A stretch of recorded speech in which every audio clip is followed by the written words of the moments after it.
We have some news this morning. Donald Trump is turning on his own supporters who are demanding more accountability and more transparency as it relates to Jeffrey Epstein and the Epstein files. In a new Truth Social post, Donald Trump dismissed demands for more transparency, saying critics are radical left lunatics and saying nothing will ever be good enough, even if the grand jury testimony is released. His remarks are following the rare pushback he received from his own base. Now, Attorney General Pam Bondi has requested the grand jury transcripts be unsealed within the court case where Epstein was charged, the jurisdiction where he was charged.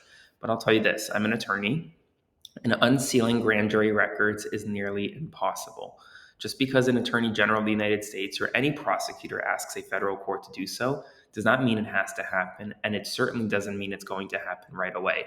In fact, quite the contrary. It's going to take a very long time if they're ever released by the time a federal judge and his clerks are able to review page by page to ensure that nothing sensitive that is related to people who would not be criminally charged is ever released. Donald Trump, meanwhile, is accusing Barack Obama, the former president of the United States, and other, quote, thugs of committing the highest level of election fraud, backing up Tulsi Gabbard, who recently released a report, according to her, that she criminally referred President Obama and other high ranking Obama officials to the Department of Justice for prosecution related to, quote, treasonous actions associated with the 2016 election. Now, here's the thing. President Obama did not do anything wrong, and even if he did do something wrong, because of the Supreme Court's ruling on immunity related issues, President Obama would be absolutely immune from any criminal prosecution. Before I continue, please consider subscribing to support my work by clicking the button below to my Substack or sending a one-time donation via Venmo to Aaron-Parnas. This work is only fueled by you, nothing else. In addition, Donald Trump is claiming now that his popularity is surging among Republicans and Trump supporters, reaching up to 95% in some polls. But latest polling kind of shows the opposite. Latest polling shows only about 35% of Republicans support the handling of the Jeffrey Epstein files. That's much less than 95%.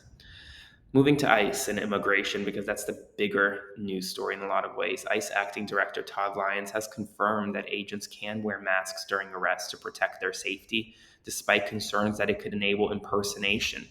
In addition, he confirmed that ICE will be using data coming from a number of federal agencies, including the Medicaid, Social Security, the Department of Labor, and elsewhere. He will be using this data to allow ICE agents to conduct mass deportation efforts across the country. Critics are saying this is massive privacy concerns. This is massive HIPAA concerns.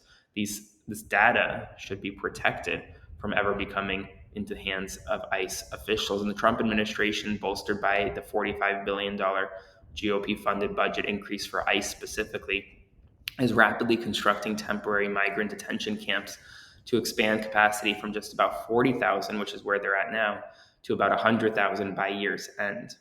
According to ProPublica investigations, during Donald Trump's second term, over 230 Venezuelan asylum seekers were wrongfully deported to the maximum security facility in El Salvador based on flimsy or unproven accusations. Another investigation found that the U.S. Department of Agriculture has resumed foreclosure actions in Maine on rural development loans after homeowners defaulted. The Trump administration is preparing to close 7 major HUD investigations into housing discrimination, including cases where civil rights violations were already found. A journalist was arrested while live streaming a protest and remains in ICE detention despite all charges being dropped. Advocates say the case highlights political targeting of the press and immigrants under the Trump administration.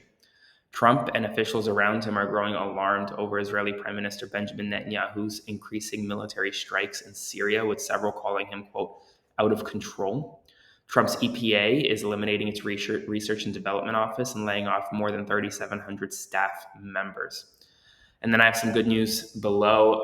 The Gray Muzzle organization awarded a record $1.57 million in grants to 119 U.S. animal welfare groups. At just 12 years old, there is a 12-year-old girl in India who has planted more than 150,000 trees and has become a national reforestation leader, and more. So go check them out, subscribe to support today, or send that one-time donation via Venmo to Aaron-Parnas, and I'll see you this evening with another evening news rundown.